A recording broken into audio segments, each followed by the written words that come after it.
wide receivers for Volpe as he is in the shotgun right here on first down. The ball spotted just inside Bombers territory at the 49-yard line. The throw over the middle and intercepted. Great. He still reads quarterbacks. He still leaps above receivers. And he still has that fire in his eye.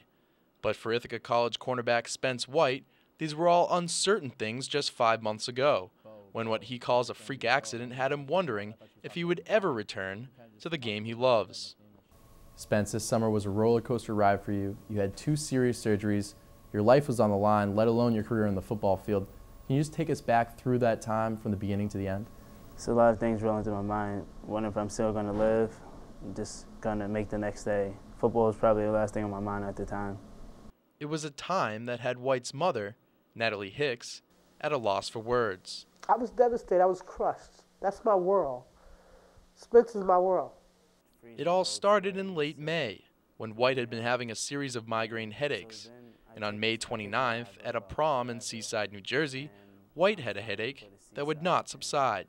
I'm partying a little, and around 8 p.m., I have an excruciating headache. It's not going away. He was having severe headaches. I just waited for my mother and my godmother to come pick me up. And I'm 2.5 hours away from Seaside. They take me to Westchester Medical Center. From taking the x-rays there, they saw so much blockage. They diagnosed me with a sinus infection. It was something called sinusitis. They went in my brain to get it out. They had to do an operation to drain it, to drain the mucus from his nose. But during the surgery, something had gone terribly wrong. White was not waking up. They couldn't understand why he wasn't coming out of the anesthesia. I heard I was in an anesthesia coma. What do you mean? Like, what do you mean he's not waking up? It was just a freak accident. They decided to give him a full MRI, and that's when they found the mucus, the pus, something sitting on top of his skull. So they do another surgery. So that was 2 surgeries in less than 24 hours. They decided they had to now give him brain surgery. I really can't remember the series of events that occurred, but I remember when I woke up. It was fuzzy at first, but suddenly became clear, as White finally awoken. When you woke up from the surgery, saw the state of health that you were in, did you ever think you'd get back out on the football field? Yeah, I remember my doctor telling me and my parents that I could play football, but it was probably by a long shot. And I knew at that point that I had to work my tail off. He was determined to get in shape. July 14th, my doctor cleared me and said the infection was gone. Once he said that, I knew he was going back on the football field. His choice, his determination, not mine. Being the competitor I was and the determination that I have, it was my #1 priority to get back on the field. I was going to do everything possible. Whatever the doctor asked me to do or needed me to do, I was going to do. And White did just that, returning to Ithaca College in early August, right in time for Bombers training camp.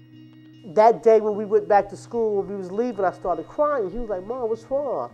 I said, "Because not only are you playing football, you made it back to school." And that was a dream that I didn't see no more. Her just being there every day in the morning, giving me the antibiotics and making food for me, making dinner, making sure I was comfortable at home. She did everything in her power, and I can't replace that. It's irreplaceable, and I just love my mother dearly, and I'll do anything for her in this world. It means the world to me. That's my baby. That's gonna always be my baby. Now, I realize your mother was calling you Bo.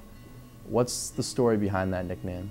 The nickname actually came from my father because when I was a little kid, I used to play football and baseball like Bo Jackson, you know, so my dad used to call me that, and it just always stuck with me through my childhood to now playing football.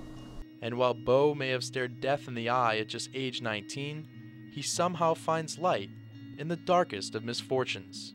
I was figuring that something bad like this, God has something in the future that was going to be great and good for me, and it's just currently happening this season. I'm having a good season, healthy, you know, and everything. It was just a freak accident. Things like that happen in the world. You know, nobody in their life is perfect, and God probably has something in the future that's good for me.